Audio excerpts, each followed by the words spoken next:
नमस्कार, मैं हूं राज ठाकुर आपके साथ और बुलेटिन की शुरुआत करेंगे इस वक्त की बड़ी खबर के साथ जो हिमाचल प्रदेश के किन्नौर जिले से सामने आई है। किन्नौर में आग का तांडव देखने को मिला है। जी हां, पुरबनी गांव में भीषण आग लगी। करीब 4 से 5 मकान आग की चपेट में आए हैं। करोड़ों की संपत्ति जलकर खाक हुई है। दमकल की कई गाड़ियां आग बुझाने में जुटी हुई है। इन तस्वीरों में आपको साफ दिखाई देगा कि बहुत ज्यादा मकान लकड़ी के हैं और लकड़ी के होने के कारण यह आग बहुत तेजी के साथ फैली और बेहद खूबसूरत बने हुए ये मकान जिसमें ज्यादातर काम लकड़ी का हुआ है, जिस कारण भारी नुकसान इन घरों को हुआ है और बेहद करीब एक दूसरे के ये घर यहां पर आप साफ तौर पर देख पाएंगे और आग की ये भयंकर भयानक लपटें साफ तौर पर देखी जा सकती है। न्यूज़ 18 पर ये एक्सक्लूसिव तस्वीरें आप देख रहे हैं। किन्नौर से ये तस्वीरें सामने आई है और किन्नौर के एक गांव की ये तस्वीरें जहां पर घर बुरे तरीके से जल रहे हैं। 4 से 5 ये घर है जहां इन घरों को भारी नुकसान हुआ है और किन्नौर के पुरबनी गांव में ये भीषण आग लगी है। सीधे रुख कर लेते हैं किन्नौर का ग्राउंड जीरो से। हमारे संवाददाता अरुण नेगी हमारे साथ जुड़े हैं। अरुण, 4 से 5 घर आग की चपेट में शुरुआती दौर में कहे जा रहे थे, अभी क्या स्थिति है? क्या आग पर काबू पा लिया गया है? जी राज, सबसे पहले ये कि जो शुरुआती दौर में जो 4 से 5 मकान में जो भयंकर आग लगी हुई थी वो अभी भी कंट्रोल में नहीं है, लेकिन जो स्थानीय लोग अभी भी जुटे हुए हैं आग पर काबू पाने के लिए। फायर ब्रिगेड की टीम रिकांग पीओ से 12 किलोमीटर दूर जो पुरमणी गांव वहां के लिए 3:05 पर यहां से निकली है, लेकिन अब तक सड़क ठीक ना होने के कारण अब तक मौके पर नहीं पहुंचे। जी राज, जानना ये चाहेंगे कि जब ये आग लगी क्या कारण इसके पता चल पाए हैं? और हम देख रहे हैं कि माल का तो बहुत ज्यादा नुकसान हुआ है, कोई जानी नुकसान तो इसमें नहीं हुआ? बात सबसे पहले यही कि जो अभी तक जो आग लगी है इसका प्रारंभिक आकलन अभी तक नहीं हुआ है। ऐसे में जहां तक जान और माल की बात है, जान की अभी तक कोई खबर नहीं है। जैसे ही आग पर काबू पाया जाएगा उसके बाद ही इस तरह की जो नुकसानी है, जो उसके एक्चुअली जो आंकड़े हैं या कितने नुकसान हुआ है, कितने जान नुकसान हुआ है, कितने पशु हुए हैं, ये सारे जब आग पर काबू पाने के बाद ही सारा चीज निकल कर आएगी। जी राज, और आग लगने का प्रमुख कारण क्या इसी बात को कहा जाए कि लकड़ी के ज्यादातर घर बने हुए हैं, लकड़ी का काम ज्यादा होता है ताकि ठंड कम लगे, उस कारण ये आग इस तेजी के साथ फैली जो हम तस्वीरों में भी देख पा रहे हैं? जी राज, इसमें ये कि हम जो ये बोल सकते हैं कि जो आग लगने का जो कारण है, ये जो पुरानी जो लकड़ी के जो कास्ट कला जो बना होता है, इस तरह से जो मकानों में जैसे बिजली के शॉर्ट सर्किट होना या फिर गैस सिलेंडर लीक होना, इस तरह से ये कारण हो सकते हैं, लेकिन जो जांच के बाद ही आग लगने के जो एक्चुअल जो कारण है वो निकल कर बाहर आएगी। जी राज, अरुण, क्या स्थानीय लोगों से कुछ बात हो पाई? वो इस पर क्या कुछ कह रहे हैं? जिन लोगों के घर जले वो वहां से दूर आए हैं, क्या उनसे बात हो पाई? दमकल विभाग की कितनी गाड़ियां क्या यहां पर पहुंच भी पाई? क्योंकि हम जानते हैं कि पहाड़ी इलाकों में दमकल विभाग की गाड़ियों का पहुंचना भी मुश्किल होता है। दमकल विभाग की ओर से रिकांगपिओ से 3 गाड़ी मौके के लिए रवाना हुए हैं। वहां पे इसके साथ प्रशासन के उसके पटवारी व कांगो भी मौके पे रवाना हुए हैं। इसके अतिरिक्त जो वहाँ के जो लोग हैं उनसे अभी तक जो हमारे संपर्क नहीं हो पाए। वहाँ के जो स्थानीय जो पंचायत प्रधान है उससे हमने फोन पर जब संपर्क करने की कोशिश की तो वहाँ पे माहौल काफी अफरा तफरी का माहौल है, तो लोग फोन तक रिसीव नहीं कर पा रहे। जी, बेहद शुक्रिया अरुण इस तमाम जानकारी के लिए। तो तस्वीरें आपके सामने हैं और तस्वीरें हैं किन्नौर की, हिमाचल के उस ताज की जो हिंदुस्तान के सिर पर सजता है और बेहद खूबसूरत ये जगह और इन खूबसूरत मकानों को आप देख पा रहे हैं। इन खूबसूरत वादियों के बीच में जो लकड़ी से बने हुए ज्यादातर हिस्सा घरों का है और आग जब लगती है, कारण कुछ भी रहा हो, वो शॉर्ट सर्किट हो, सिलेंडर हो या फिर कुछ और, लेकिन जब आग लगती है तो वो फैलती चली जाती है क्योंकि ज्यादातर काम लकड़ी का हुआ है।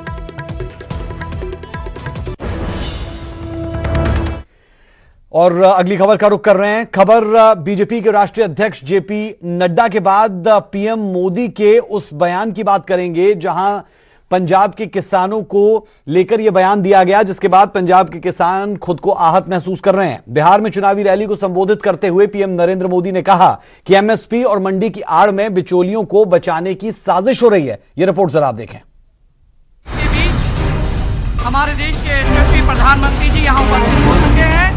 रोहतास की मंडी और एमएसपी का तो बहाना है, असल में दलालों और बिचौलियों को बचाना। हमारे लोग बाहर। बिहार के रण में पीएम मोदी ने मोर्चा संभाला तो कृषि कानूनों का जिक्र करना नहीं भूले। कृषि कानूनों के खिलाफ हो रहे विरोध प्रदर्शन पर पीएम मोदी ने कांग्रेस को आड़े हाथ लिया। हमारे किसानों को होने वाली परेशानी को दूर करने के लिए प्राथमिकता पर काम हो रहा है। बिहार के सासाराम में रैली को संबोधित करते हुए पीएम मोदी ने कहा कि मंडी और एमएसपी की आड़ में बिचौलियों और दलालों को बचाने की साजिश हो रही है। एक सरकारी नौकरी को किसानों को बिचौलियों और दलालों से मुक्ति दिलाने का फैसला लिया तो ये बिचौलियों और दलालों के पक्ष में खुलकर मैदान में है। मंडी और एमएसपी का तो बहाना है, असल में दलालों और बिचौलियों को बचाना। तो क्या पंजाब में किसानों का आंदोलन महज दिखावा है? और क्या सियासी पार्टियां केंद्र के कृषि कानूनों की आड़ में अपनी राजनीतिक रोटियां सेक रही है? पीएम के इस बयान की कांग्रेस ने कड़ी आलोचना की। वहीं आम आदमी पार्टी ने कहा कि पीएम मोदी को किसानों का अपमान नहीं करना चाहिए। ਇਹਨਾਂ ਦਾ ਸਾਰਿਆਂ ਦਾ ਆਪਸਿਕ ਇੱਕ ਸਾਂਝਾ ਰਿਸ਼ਤਾ ਹੈ। ਇਸ ਰਿਸ਼ਤੇ ਨੂੰ ਕੋਈ ਨਹੀਂ ਤੋੜ ਸਕਦਾ ਕਿਉਂਕਿ ਇਹ ਰਿਸ਼ਤਾ ਇੱਕ ਦਿਨ 'ਚ ਨਹੀਂ ਬਣਿਆ। ਇਹ ਪਿਛਲੇ 50 ਸਾਲਾਂ ਤੋਂ ਰਿਸ਼ਤਾ ਚੱਲਿਆ ਆ ਰਿਹਾ ਹੈ ਔਰ ਜਦੋਂ ਇਸ ਗੱਲ ਨੂੰ ਤੋੜਨ ਵਾਸਤੇ ਬੀਜੇਪੀ ਵਾਲੇ ਜੋ ਮਰਜ਼ੀ ਗੱਲਾਂ ਕਰ ਲੈਣ ਕੋਈ ਇਸ ਰਿਸ਼ਤੇ ਨੂੰ ਤੋੜ ਨਹੀਂ ਸਕਦਾ ਔਰ ਇਸ ਸਾਂਝੇ ਰਿਸ਼ਤੇ ਤੋਂ ਬਿਨਾ ਕੋਈ ਸਮੂਥ ਪ੍ਰੋਕਿਉਰਮੈਂਟ ਨਹੀਂ ਹੋ ਸਕਦੀ, पैदावार नहीं हो सकती। नहीं फिर जिन्होंने बुलाया सी उत्थे वो खान नहीं सी। विचोलिया की हुंदा जी, स्टॉक एक्सचेंज बॉम्बे वाली जिहड़ी चलदी है शेयर वो विचोलिया सिर ते चलदी है, उहदे दलाल ही कहंदे उन्हां नूं, सारिआं नूं ब्रोकर कहंदे, ब्रोकर। इधर किसानों में भी इस बात का रोष है कि बीजेपी सरकार उनके जख्मों पर नमक छिड़कने का काम कर रही है। ਤੁਹਾਡੇ ਕਾਨੂੰਨ ਵਿੱਚ ਵਿਚੋਲੇ ਵੱਧ ਹੋਣੇ ਆ ਤੇ ਲੁੱਟ ਪੂਰੀ ਤਰ੍ਹਾਂ ਤੁਹਾਡੇ ਕਾਨੂੰਨ ਦੇ ਜਿਹੜੇ ਖੇਤੀ ਦੇ 3 ਕਾਨੂੰਨ ਆ ਉਹਨਾਂ ਨੇ ਕਾਰਪੋਰੇਟ ਘਰਾਣਿਆਂ ਦੇ ਹਵਾਲੇ ਪੂਰੀ ਕਿਸਾਨੀ ਕਰ ਦੇਣੀ ਆ। ਕਿਸਾਨ ਤੇ ਬਿਲਕੁਲ ਹੁਣ ਵੀ ਇਹ ਬਿਆਨ ਸੁਣ ਕੇ ਵੀ ਅਸੀਂ ਪਹਿਲਾਂ ਵੀ ਅੰਦਰ ਪਾ ਲਏ ਇਹਨਾਂ ਦੇ ਬਿਆਨ ਆ ਜਿਹੜੇ ਟੀਵੀ ਚੈਨਲਾਂ ਦੇ ਉੱਤੇ ਬਹਿ ਕੇ ਨਕਸਲਾਈਟ ਕਹਿੰਦੇ ਆ, ਮਾਓਵਾਦੀ ਕਹਿੰਦੇ, ਉਹ ਪਹਿਲਾਂ ਵੀ ਇਹਨਾਂ ਦੇ ਅੰਦਰ ਅਸੀਂ ਬਿਆਨ ਪਾ ਲਿਆ ਕਿਉਂਕਿ ਸਮਝਦੇ ਸਾਰਾ ਕੁਝ ਆ। ਪਰ ਕਿਸਾਨ ਚਾਹੁੰਦਾ ਵੀ ਸਾਡੇ ਆਰਡੀਨੈਂਸ ਜਿਹੜੇ ਇਹਨਾਂ ਨੇ ਕਾਨੂੰਨ ਪਾਸ ਕੀਤੇ ਆ ਉਹ ਰੱਦ ਹੋਣੇ ਚਾਹੀਦੇ ਆ। बेशक केंद्र सरकार कृषि कानूनों के बहाने अपनी पीठ थपथपा रही हो, लेकिन पंजाब में दाल गलती नहीं दिख रही। सवाल है कि क्या एमएसपी की आड़ में बिचौलियों और दलालों को बचाने की कोशिश है या फिर वाकई में केंद्र सरकार को किसानों के आंदोलन से कुछ लेना देना नहीं है। हम ब्यूरो सभी के रिपोर्ट, बीच न्यूज़ 18। हमारे देश के यशस्वी प्रधानमंत्री जी यहाँ उपस्थित हो चुके हैं। पंजाब में लगातार किसानों के आंदोलन पर बीजेपी के राष्ट्रीय अध्यक्ष जेपी नड्डा ने बड़ा बयान दिया। जेपी नड्डा ने कहा कि किसान नहीं बल्कि बिचौलिए कृषि कानूनों का विरोध कर रहे हैं। साथ ही नड्डा ने कहा कि पीएम मोदी ने किसानों को इन बिचौलियों से आजाद करवाया। वहीं एमएसपी पर उन्होंने फिर दोहराया कि एमएसपी कभी खत्म नहीं होगी।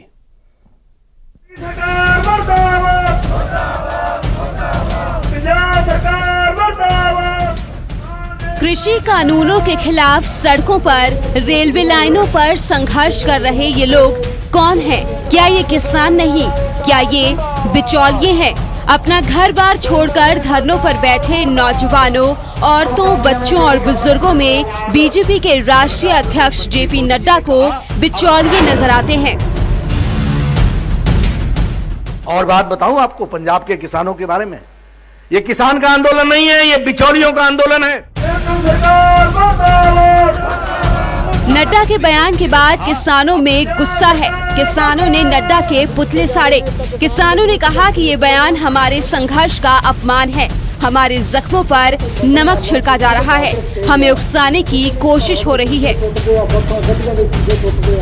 ਜਿਹੜੇ ਉਹਨਾਂ ਨੇ ਜ਼ਖਮ ਦਿੱਤੇ ਆ ਉਹਨਾਂ ਦੇ ਕਾਨੂੰਨਾਂ ਨੇ ਕਿਸਾਨਾਂ ਮਜ਼ਦੂਰਾਂ ਨੂੰ, ਤੇ ਨੱਡਾ ਜੀ ਦਾ ਬਿਆਨ ਉਹਨਾਂ ਜ਼ਖਮਾਂ ਤੇ ਲੂਣ ਛਿੜਕਣ ਦੇ ਬਰਾਬਰ ਆ ਤੇ ਅਸੀਂ ਇਸ ਬਿਆਨ ਦੀ ਸਖਤ ਸ਼ਬਦਾਂ ਵਿੱਚ ਨਿੰਦਾ ਕਰਦੇ ਆ। ਵੇਖੋ ਜੀ ਇਹ ਇਸ ਕਰਕੇ ਕਹੀ ਜਾ ਰਹੀ ਆ ਵੀ ਇਹ ਚਾਹੁੰਦੇ ਵੀ ਕਿਸਾਨ ਜਿਹੜੇ ਆ ਪ੍ਰਵੋਕ ਹੋਣ, ਭੜਕਾਹਟ ਦੇ ਵਿੱਚ ਆਉਣ, ਕੋਈ ਇਹੋ ਜਿਹੀ ਕਾਰਵਾਈ ਕਰਨ ਵੀ ਕਿਸਾਨ ਭੜਕਾਹਟ ਦੇ ਵਿੱਚ ਆ ਕੇ ਭਾਜਪਾ ਦੇ ਖਿਲਾਫ ਸ਼ਬਦ ਬੋਲਣ ਜਾਂ ਭਾਜਪਾ ਦੇ ਆਗੂਆਂ ਦੇ ਕੋਈ ਇਹੋ ਜਿਹੇ ਮਤਲਬ ਸ਼ਬਦ ਬੋਲ ਕੇ ਪੁੱਠਾ ਸਿੱਧਾ ਕੰਮ ਕਰਨ ਜਿਹਦਾ ਕਰਕੇ ਸਾਨੂੰ ਇਹ ਰੇਲਾਂ ਤੋਂ ਉਠਾਉਣੇ ਸੌਖੇ ਹੋ ਜਾਣ।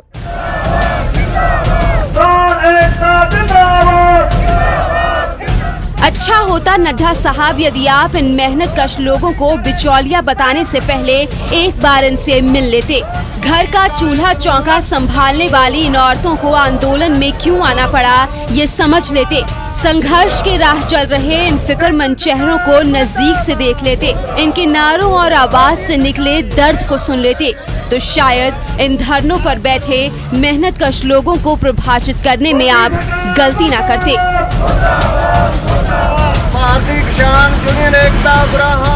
Bureau report, news 18। चलिए बात करते हैं बड़ौदा उपचुनाव की। बड़ौदा उपचुनाव ने सियासी सरगर्मियों को तेज कर दिया है। हर सियासी दल चुनाव प्रचार में जुटा है और मतदाताओं को लुभाने में लगा है। इनेलो सुप्रीमो ओम प्रकाश चौटाला ने चुनाव प्रचार के दौरान बीजेपी से लेकर कांग्रेस तक पर निशाना साधा तो बीजेपी ने चुनाव में जीत के लिए मंथन बैठक की। रिपोर्ट देखें।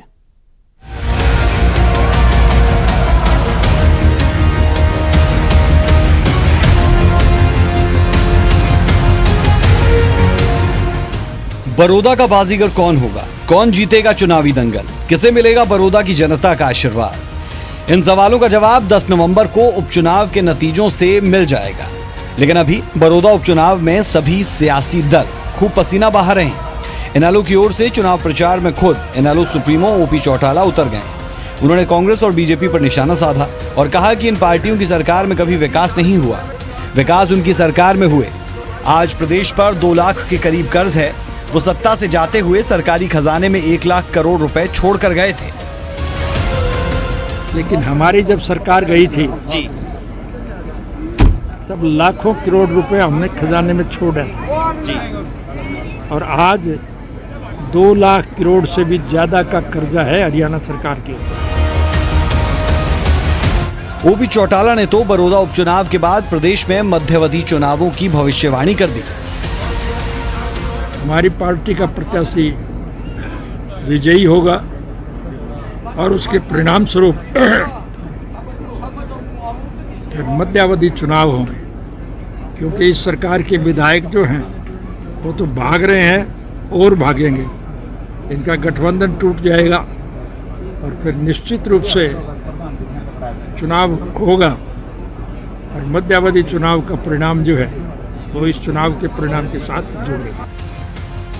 उधर सत्ता में बैठी बीजेपी और जेजेपी के साझा उम्मीदवार योगेश्वर दत्त भी दिन रात चुनाव प्रचार कर रहे हैं। पार्टी स्तर पर भी बीजेपी ने अपनी पूरी ताकत लगा दी है। रोहतक में इसी को लेकर बीजेपी कोर ग्रुप की बैठक हुई। सीएम समेत कई मंत्री, सांसद और विधायक इसमें मौजूद रहे।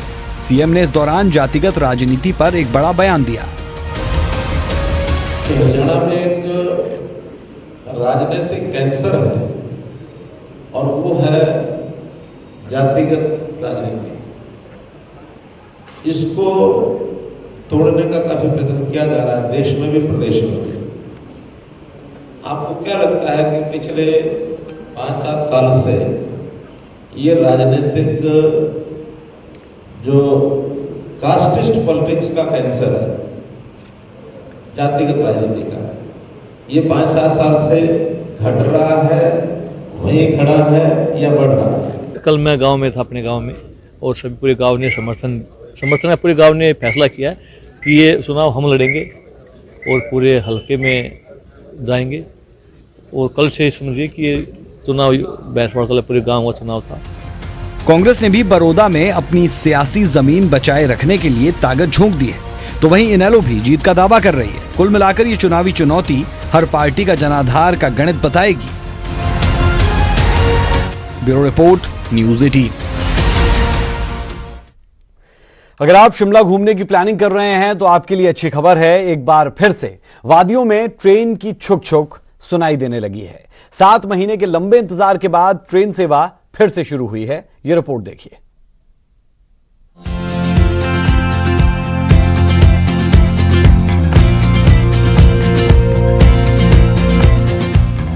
कालका Shimla railway track per toy train की छुक छुक शुरू हो गई है। 7 महीने के लंबे अंतराल के बाद कालका शिमला हेरिटेज ट्रैक पर यह स्पेशल ट्रेन चलाई गई। पहले दिन बिना पैसेंजर ही ट्रेन शिमला पहुंची। इस ट्रेन में सफर करने के लिए एक भी यात्री नहीं पहुंचा।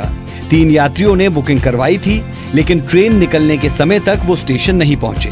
दोपहर 12:10 पर ट्रेन बिना यात्रियों के ही स्टेशन से शिमला के लिए रवाना हो गई।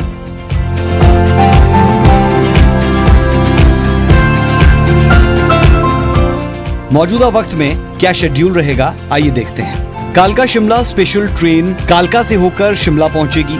एक्सप्रेस ट्रेन कालका शिमला कालका से दोपहर 12:10 पर रवाना होगी, जो शाम 5:04 पर शिमला पहुंचेगी। गुरुवार को ये शिमला कालका ट्रेन शिमला से सुबह 10:40 पर रवाना होगी, जो कि दोपहर 2:26 पर कालका पहुंचेगी। रेलवे ने 20 अक्टूबर से 30 नवंबर तक फेस्टिवल सीजन के मद्देनजर इस स्पेशल ट्रेन के संचालन का फैसला लिया है। स्पेशल ट्रेन में 2 लग्जरी डिब्बों सहित कुल 7 डिब्बे हैं। ट्रेन में फर्स्ट क्लास के 2 डिब्बे हैं, जिसका किराया 475 रुपए प्रति व्यक्ति है, जबकि चेयर कार के 3 डिब्बे लगाए गए हैं, जिनका किराया 370 रुपए प्रति व्यक्ति रखा गया है। जबकि 2 जनरल डिब्बे हैं, जिनका किराया पहले 50 रुपए था, अब रिजर्वेशन के चलते 75 रुपए प्रति व्यक्ति कर दिया गया। ऐसे में अगर आप भी पहाड़ों की रानी शिमला घूमने का मन बना रहे हैं, तो टॉय ट्रेन आपके लिए तैयार है।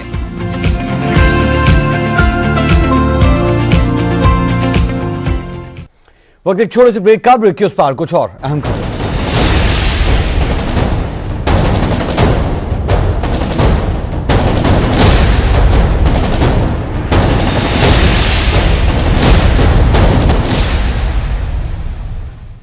ब्रेक के बाद आपका स्वागत है। कुल्लू का दशहरा देश दुनिया में मशहूर है। इसकी खासियत यह है कि जब पूरे देश में दशहरा खत्म हो जाता है, तब यहां दशहरा शुरू होता है। हर साल हजारों लाखों लोग इस दशहरे का हिस्सा बनते हैं, लेकिन इस बार कोरोना महामारी और चीन के साथ जारी तनाव के कारण ज्यादा भीड़ यहां नहीं जुटेगी। कोरोना काल में कितना बदल जाएगा दशहरे का प्रारूप, इस रिपोर्ट में देखें।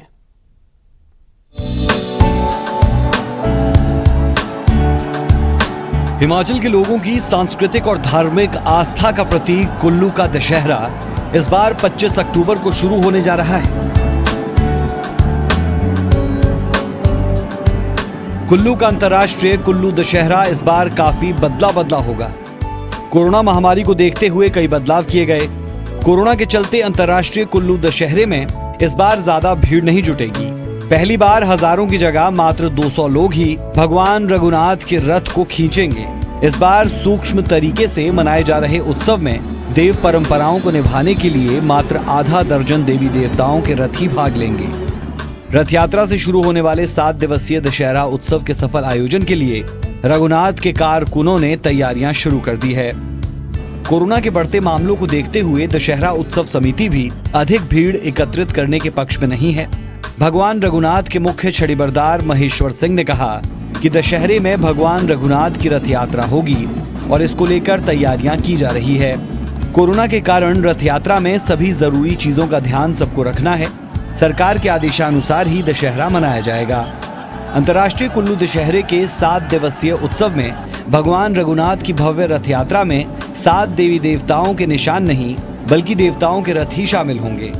खराहल घाटी के आराध्य बिजली महादेव, राज परिवार की दादी कही जाने वाली माता हिडिंबा, खोखण के आदि ब्रह्मा, बीज के जमदिग्नि ऋषि, रैला के लक्ष्मी नारायण, राज परिवार की कुल देवी नग्गर की माता त्रिपुरा सुंदरी और ढालपुर के देवता वीरनाथ के रथ दशहरे में शामिल होकर परंपरा का निर्वहन करेंगे।